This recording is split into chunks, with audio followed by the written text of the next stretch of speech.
mudah, murah, gratis. Tuh. Jadi kalau ada orang pengen sembuh kok ngeluarin duit banyak, jangan-jangan sedang dihinakan oleh Allah. Orang pengen sembuh sampai jual warisan, sampai jual rumah, sampai jual kendaraan, hanya demi sembuh. Jangan-jangan sedang dihinakan oleh Allah. Ya. Karena sembuh dalam agama kita, sembuh itu mudah, sembuh itu murah, sembuh itu gratis. Bukan berbayar, bukan pakai uang yang banyak, bukan jual warisan dulu baru sembuh, bukan. Karena yang ditawarkan oleh agama kita, sembuh itu mudah, sembuh itu murah, sembuh itu gratis. Ya. Bagaimana caranya? Jangan sibuk cari obatnya, jangan sibuk ikhtiarnya. Sibukkan perbaiki penyebabnya. Contoh, kita punya rumah, atapnya rusak. Kalau hujan, jadi bocor.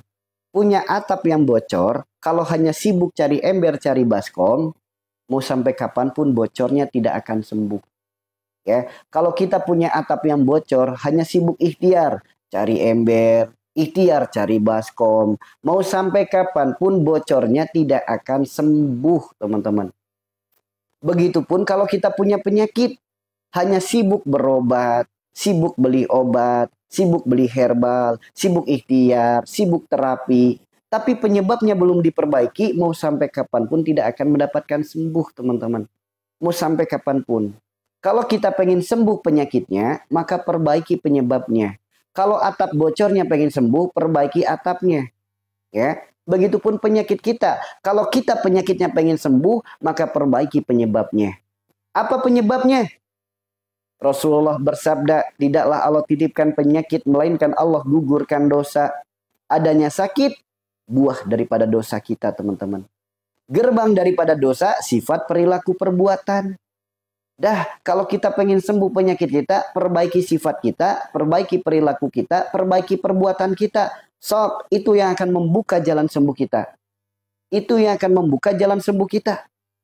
Tapi kalau hanya sibuk cari obat, sibuk ikhtiar, mau sampai kapanpun tidak akan sembuh. Mau sampai kapanpun, teman-teman.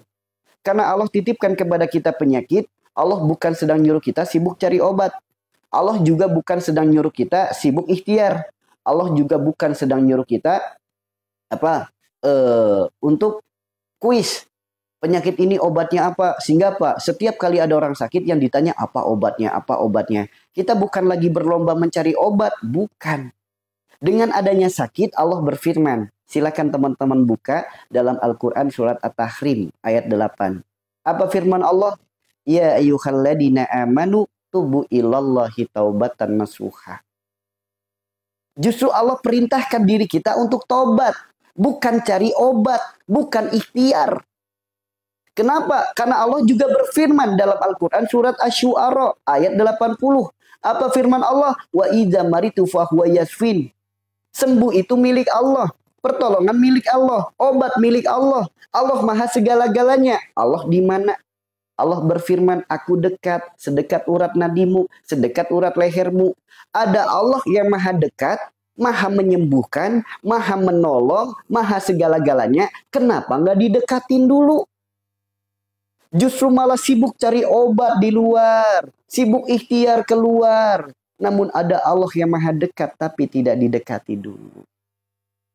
Padahal maha menyembuhkan. Nih, inilah letak kesalahan kita. Kebanyakan letak kesalahan kita di sini. Hanya sibuk cari obat, hanya sibuk ikhtiar. Namun tidak sibuk untuk memperbaiki penyebab. Ya. Coba kalau kita sibuk perbaiki penyebabnya. Apa penyebabnya? Dosa. Gerbangnya dosa, sifat perilaku perbuatan. Sibuk aja perbaiki sifat kita. Sibuk perbaiki perilaku kita. Sibuk perbaiki perbuatan kita. Sok. Bangunlah di sepertiga malam. Menangis yang lirih dalam keheningan malam. Kita bermunajat kepada Allah. Karena apa? Allah turun ke langit bumi di sepertiga malam. Siapa yang meminta ampunan Allah ampuni. Siapa yang meminta Allah berikan. Siapa yang memohon Allah kabulkan. Akui saja dulu kesalahan kita. Ya Allah, hamba akui. Semua penyakit ini karena dosa-dosa hamba. Semua masalah dalam hidup ini karena dosa-dosa hamba. Di sisa usia ini ya Allah berilah hamba kesempatan untuk sehat kembali. Untuk sembuh dari penyakit ini. Hamba bertaubat kepadamu, hamba memohon ya Allah, bimbing hamba dalam kebaikan. Engkaulah Rabb yang maha menyembuhkan. Bimbinglah langkah kaki hamba untuk mendapatkan sembuh yang berkah darimu. Sembuh yang diiringi dengan keimanan dan ketaatan kepadamu. Sob, barokallah. Ya, jika Allah sudah kabulkan doa kita, Allah terima ampunan kita, Allah kabulkan permintaan kita. Andaikan sembuhnya harus lewat obat, Allah yang akan pertemukan kita dengan obat yang terbaik. Andaikan jalan sembuh kita harus lewat dokter, Allah akan pertemukan kita dengan dokter yang terbaik. Andaikan jalan sembuh kita harus lewat kiai, harus lewat ustadz, harus lewat herbal, harus lewat terapi, pasti akan Allah pertemukan dengan yang baik. Seperti itu ya teman-teman ya. Pasti. Karena jika Allah sudah menghendaki sembuh, satu butir nasi yang kita telan bisa jadi jalan sembuhnya. Jika Allah sudah menghendaki sembuh, air minum yang kita telan, yang kita minum bisa jadi jalan sembuhnya. Karena tidak ada yang mustahil jika Allah sudah ikut andil. Menciptakan langit tanpa tiang saja Allah mampu, apalagi hanya sebatas menyembuhkan penyakit kita. Namun kenapa kebanyakan di antara kita justru bukan mendekat kepadanya, justru malah kebanyakan berpaling darinya. Hanya sibuk cari obat, padahal obat milik Allah. Hanya sibuk ikhtiar, padahal pertolongan milik Allah. Ayo perbaiki dulu kesalahan kita. Perkara obat, perkara ikhtiar, itu dijalankan setelah kita taubat. Jangan sibuk cari obatnya saja, jangan sibuk ikhtiarnya saja. Sedangkan penyebab sakitnya tidak diperbaiki. Atapnya bocor, hanya sibuk cari ember. Hanya sibuk cari baskom. Baskom ini penuh, cari baskom lain. Ember ini penuh, cari ember lain. Mau sampai kapan sibuk seperti itu? Jangan sampai adanya penyakit, hanya sibuk cari obat, sibuk terapi, sibuk cari herbal. Obat ini nggak sembuh, cari obat yang lain. Herbal ini nggak sembuh, cari herbal lain. Terapi ini nggak sembuh, cari terapi lain. Jangan. Yuk, yang ada akan buang waktu, buang tenaga, buang pikiran, buang biaya. Belum lagi ngerepotin keluarga.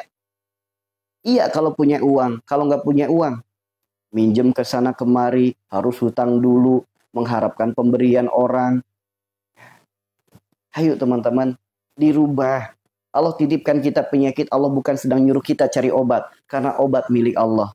Allah titipkan kepada kita penyakit, Allah bukan sedang nyuruh kita ikhtiar. Karena apa? Pertolongan milik Allah. Fokus aja perbaiki penyebabnya, maka sembuh akan terbuka jalannya. Perkara ikhtiarnya seperti apa? Allah yang akan membimbing langkah kaki kita. Ikhtiar apapun dalam menjemput sembuh itu diperbolehkan. Mau ke rumah sakit boleh, mau dengan minum herbal boleh, mau dengan terapi boleh. Apapun ikhtiarnya diperbolehkan. Selagi tidak keluar dari syariat agama. Itu kuncinya teman-teman. Nah inilah jalan sehat, jalan sembuh, lahir dan batin yang ditawarkan oleh agama kita. Namun kebanyakan di antara kita tidak mau mengikutinya. Hanya sibuk cari obat, hanya sibuk ikhtiar, hanya sibuk terapi. Ya, kebanyakan hanya seperti itu. Padahal jalan sembuhnya bukan terletak pada ikhtiarnya. Jalan sembuhnya terletak pada taubatnya. Tuh teman-teman. Ya, karena gini. Dalam Al-Quran surat An-Nur ayat 35. Allah berfirman. Allahu nurus samawati wal ard masal nurihi kamiskatin fiha misbah. Al-misbahu fi jujajah. Jadi kita harus pahami. Di dalam tubuh kita hidup itu bukan hanya melulu tentang alam jasad. Ada 3 alam, ada 3 unsur dalam hidup kita. Yang pertama di Al-Quran disebutkan yaitu alam miskat. Alam miskat itu apa? Alam yang tidak tembus oleh cahaya. Disebutnya alam jasad, alam raga, alam organ tubuh. Alam ini dipelajari oleh medis. Ini namanya jantung, ini namanya paru, ini namanya lambung. Ini namanya darah, ini namanya syaraf, ini namanya otot, ini namanya tulang. Ini dipelajari oleh medis. Jika ada punya masalah pankreas, nanti menghasilkan insulin berlebih, itu dipelajari oleh medis. Namanya alam miskat. Dalam Al-Quran disebutnya alam miskat, alam raga, alam jasad. Allah berfirman, di dalam alam miskat ada satu alam lagi, ada satu ruangan lagi. Namanya apa? Alam al-jujajah. Al-jujajah itu terdiri dari jiwa, akal, hati, dan ruh. Disebutnya alam ruhani. Ya, disebutnya alam ruhani. Ini berkaitan dengan sifat perilaku perbuatan. Di dalam alam al-jujajah ini ada satu alam lagi, namanya alam misbah. Disebutnya nurani, nur ilahi, sering disebutnya kolbu. Rasulullah bersabda, jika kolbu kita baik, semuanya akan ikut baik. Jika kolbu kita buruk, yang lain akan ikut buruk. Penyakit tidak melulu tentang jasmani. Banyak di antara kita penyakitnya ruhani, hanya sibuk ngobatin jasmani. Mau sampai kapanpun tidak akan sembuh. Karena penyakit ruhani tidak bisa sembuh dengan obat kimia. Penyakit ruhani tidak bisa sembuh dengan herbal. Penyakit ruhani tidak bisa sembuh dengan terapi. Pijat, urut, nggak bisa sembuh. Ya, disinilah yang harus kita pahami. Ya, ada penyakit jasmani, ada penyakit ruhani. Penyakit ruhani tidak bisa sembuh dengan obat kimia. Penyakit ruhani tidak bisa sembuh dengan herbal dan terapi. Nggak akan sembuh, teman-teman. Teman-teman tahu nggak penyakit ruhani contohnya seperti apa? Orang kalau ruhaninya sakit, pasti efek ke jasadnya ada. Karena Rasulullah sendiri yang bersabda, kalau ini baik, semuanya baik. Kalau ini buruk, semuanya buruk. Kalau di sini ada masalah, ada penyakit, ini pun akan ikut sakit. Kalau di sini ada kesalahan, pasti di sini pun akan ada efeknya. Jadi adanya sakit pada jasad kita, ada masalah dalam hati kita, ada masalah pada sifat perilaku perbuatan kita. Itu teman-teman. Kalau kita hanya belajar ilmu medisnya saja, ya kita nggak akan menemukan solusi dari ruhani. Ya, kita nggak akan menemukan solusi dari ruhani. Kalau kita hanya berfokus dengan obat-obatan, dengan kimia, dengan terapi, dengan herbal, akhirnya kita tidak mengenal ruhani kita sendiri. Padahal para ulama menyampaikan, man arafa nafsahu faqad arafa rabbahu. Kenali dirimu, maka niscaya engkau akan mengenal Rabbmu.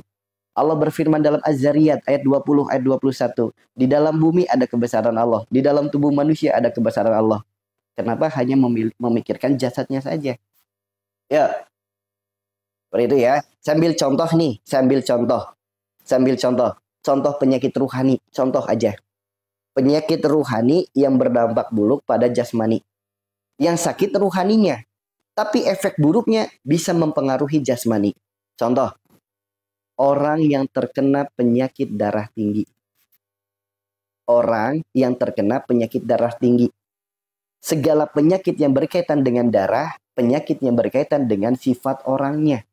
Karena darah disebut sifat, darah disebut ruh. Kita buktikan, orang kalau meninggal ruhnya dicabut, darahnya hilang. Darah yang hilang belum tentu bersih. Jika ada orang sifatnya baik, perilakunya baik, perbuatannya baik, ruhnya dicabut, darahnya hilang. Darah yang hilang juga bersih.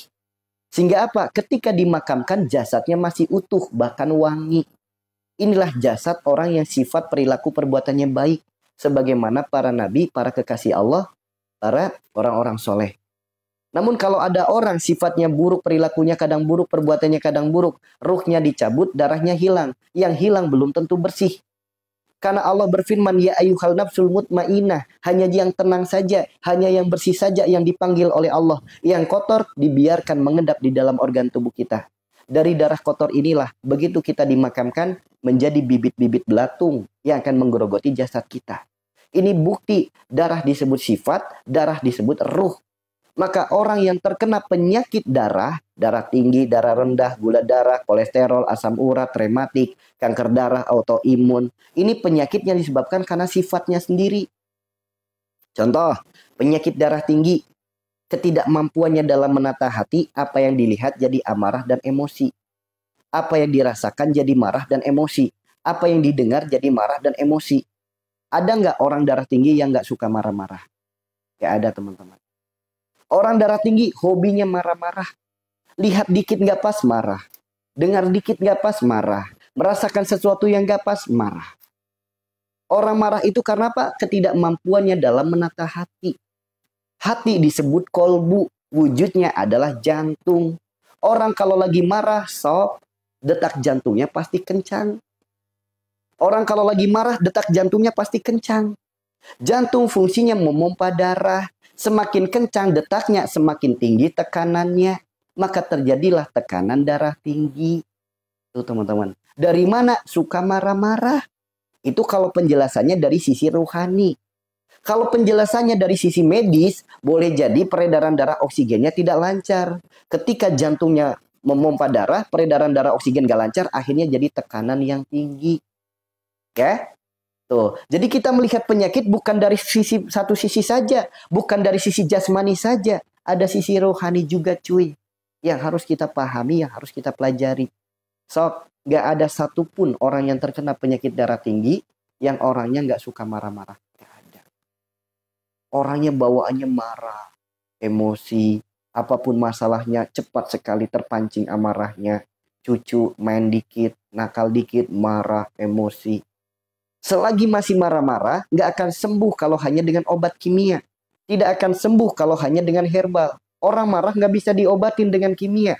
Orang marah nggak bisa diobatin dengan herbal. Itulah kenapa sampai detik ini medis tidak menemukan satu obat pun yang bisa menyembuhkan darah tinggi. Nggak ada. Bahkan dokter menyampaikan darah tinggi adalah penyakit yang tidak bisa disembuhkan. Tuh teman-teman. Adanya obat hanya mengurangi efek tekanan yang tinggi, kepala pusing. Hanya untuk ngurangin rasa sakitnya saja, bukan untuk menyembuhkan. Andaikan ada obat yang bisa menyembuhkan darah tinggi, detik ini sudah tidak ada lagi orang yang terkena penyakit darah tinggi. Kenapa? Minum obat sembuh. Tapi buktinya minum lagi, minum lagi, minum lagi, minum lagi. Karena obat itu tidak menyembuhkan, hanya mengurangi rasa sakitnya saja. Paham di sini teman-teman? Nah, jadi orang marah-marah itu nggak bisa sembuh pakai obat kimia. Orang marah-marah hanya bisa sembuh dengan apa? Obatnya ruhani. Innallaha ma'as-sabirin. Sesungguhnya Allah bersama dengan orang-orang yang sabar. Jadi kalau pengen sembuh dari penyakit ini, yuk wasta'inu bis-sabri was-salat. Jemputlah pertolongan Allah dengan sabar. Dan jangan lupa kerjakan sholat. Sholat itu apa? Mencegah perbuatan keji dan mungkar. Makanya ayo jangan melakukan hal yang keji lagi. Jangan melakukan hal yang mungkar lagi. Kenapa? Orang ketika lagi marah, segala pintu kebaikan tertutup, segala pintu keburukan terbuka. Sok teman-teman kalau lagi marah ke pasangan, apapun kebaikan pasangan tidak akan terlihat. Yang muncul hanya keburukan-keburukan saja. Ya, yang muncul hanya keburukan-keburukan saja. Sok teman-teman kalau lagi marah bisa nggak melihat sisi baik orang yang sedang dimarahi? Bisa nggak? Kebanyakan kalau lagi marah, keburukannya yang kebuka, kebaikannya tertutup. Karena jelas marah itu membuka segala pintu keburukan, menutup segala pintu kebaikan. Yuk, nih. Makanya apa? Kalau pengen sembuh dari darah tinggi, jangan sibuk minum obat doang. Jangan sibuk terapi doang. Boleh minum obat, boleh. Terapi boleh. Ikhtiarkan pula ruhaninya diobatin. Marah-marahnya diobatin. Kedepankan sabar, jangan suka marah. Karena sesungguhnya Allah bersama dengan orang-orang sabar. Jika Anda memilih tidak sabar, sama saja Anda memilih menjauh dari Allah. Makanya wajar kebaikan tertutup, keburukan terbuka. Rezeki jadi sulit, rumah tangga jadi masalah. Ya, jadi jangan jasmani saja yang diobatin, ruhani atuda. Jasmani mentok sampai kuburan, ruhani kekal abadi selama-lamanya. Kenapa hanya sibuk yang sampai kuburan, sedangkan yang kekal abadi tidak diobati? Ayo atuh berubah. Berubah yuk. Berubah yuk. Yuk teman-teman. Yang room ini kelihatan jari saya. Jangan lupa yang belum follow di follow dulu. Izin saya matikan, nanti saya langsung live lagi ya. Yang di room, yang jari saya kelihatan. Ya, silakan yang belum follow di follow dulu, nanti saya langsung live lagi. Kita matikan dulu. Bentar ya, yang di room satunya kita matikan dulu.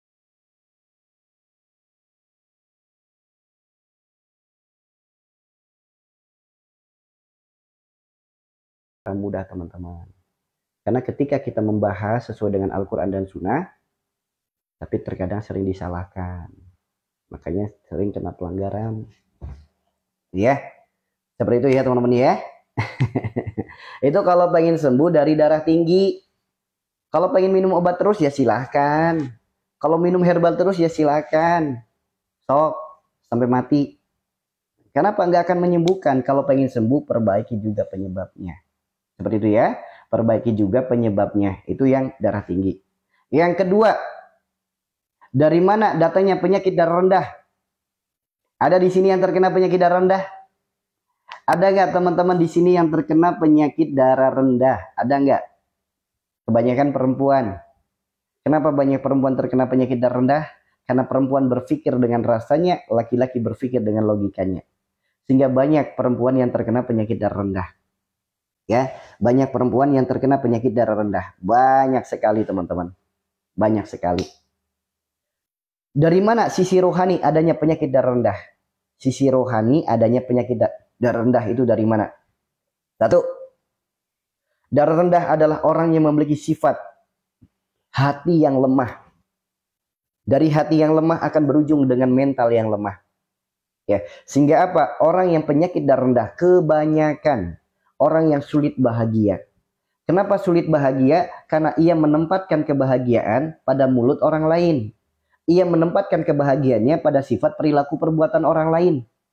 Ketika ada orang yang ucapannya tidak sesuai dikit aja dengan dirinya, langsung muncul tersinggung, baper, sedih, nangis. Jika ada orang sikapnya nggak pas sedikit aja, langsung tersinggung, baper, sedih, nangis.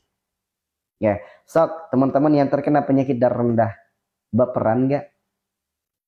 Baperan nggak? Ada ucapan dikit, baper. Ada apa namanya? Sikap yang nggak pas sedikit, baper.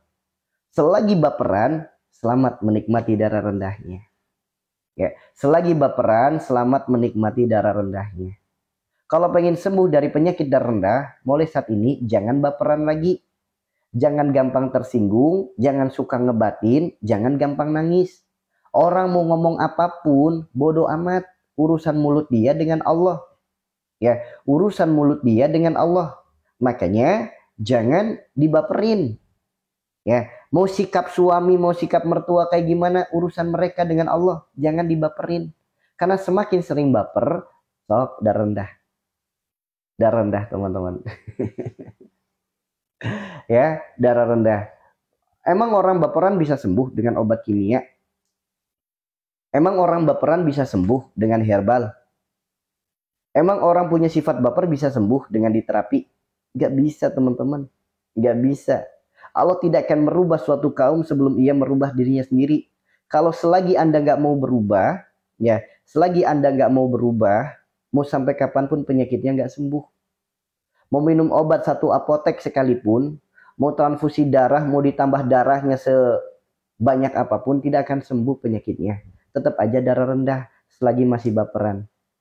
Ada apa dikit baper, sedih, nangis. Ya mau sampai kapanpun tidak akan sembuh penyakitnya. Kalau masih baperan. Itu penyebabnya. Ikhtiarnya silahkan.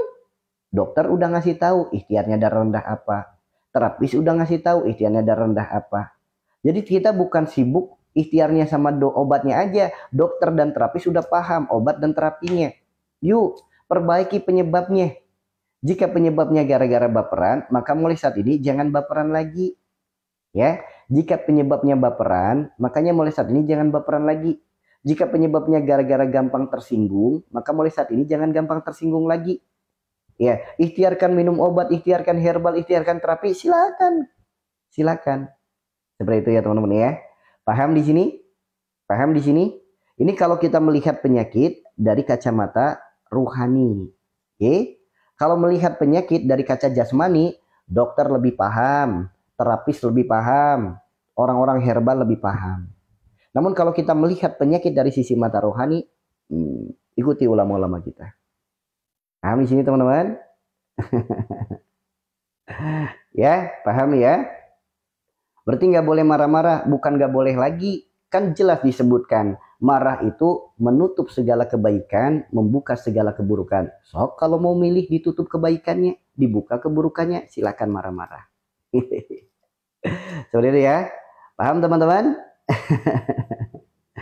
Penjelasan tentang transfusi darah. Orang yang memiliki masalah pada ginjalnya.